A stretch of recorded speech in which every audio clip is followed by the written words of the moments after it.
Hello hi welcome to Kokila's kitchen. இன்றைக்கி நம்ம கிச்சனில் சூப்பராக ஒரு கையேந்தி பவன் கார சட்னி தான் பார்க்க போகிறோம். ரொம்ப சிம்பிளாக செய்யக்கூடியது, ஆனால் டேஸ்ட்டு சூப்பராக இருக்கும். வாங்க எப்படி செய்கிறதுன்னு பார்க்கலாம். இப்போ அடுப்பில் வானல் வச்சாச்சு. வானல் நல்லா சூடானதுக்கப்புறம் 1 ஸ்பூன் அளவு எண்ணெய் சேர்த்துக்கலாம். நான் ஒரு பெரிய வெங்காயம், ஒரு தக்காளி கட் பண்ணி எடுத்து வச்சுருக்கேன். எண்ணெய் சூடானதுக்கப்புறம் நம்ம ஃபஸ்ட்டு வெங்காயத்தை சேர்த்து நல்லா வதக்கிக்கலாம். வெங்காயம் நல்லா வதங்கினதுக்கப்புறம் தக்காளி சேர்த்து அதையும் நல்லா வதக்கி ஃபேனில் ஆற வச்சுக்கணும். இப்போ வெங்காயம் நம்ம சேர்த்தாச்சு. ஒரு பெரிய வெங்காயம் போதும், கரெக்டாக இருக்கும். இப்போ இதை நல்லா வதக்கி எடுத்துக்கலாம்.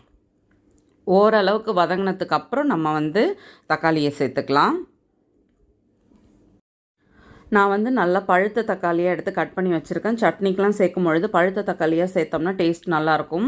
கொஞ்சம் காயாக இருக்கிற மாதிரி இருந்தால் அந்தளவுக்கு டேஸ்ட் நல்லா இருக்காது. ஸோ நல்லா பழுத்த தக்காளியாக சேர்த்துக்கோங்க. இதில் பெங்களூர் தக்காளி இருந்து சேர்த்தோம்னா இன்னுமே டேஸ்ட் நல்லாயிருக்கும்.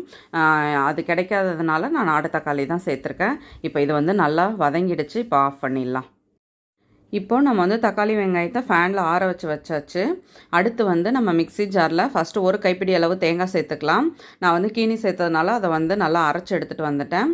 இது கூட கொஞ்சமாக பொட்டுக்கடலை, சின்ன துண்டு இஞ்சி, உங்களுக்கு காரத்துக்கு தகுந்த அளவு காஞ்ச மிளகாய், தேவையான அளவு உப்பு, இதெல்லாம் சேர்த்து ஃபஸ்ட்டு நைஸாக அரைச்சிட்டு வந்துடலாம். அரைச்சதுக்கப்புறம் நம்ம ஆற வச்சு எடுத்து வச்சுருக்க தக்காளி வெங்காயத்தை இதில் சேர்த்து அதையும் நல்லா அரைச்சி எடுத்துக்கலாம். ஃபஸ்ட்டு தண்ணி விடாமல் அரைச்சிட்டு அதுக்கப்புறம் நமக்கு எவ்வளோ தண்ணி தேவையோ தண்ணி சேர்த்து அரைச்சிக்கலாம்.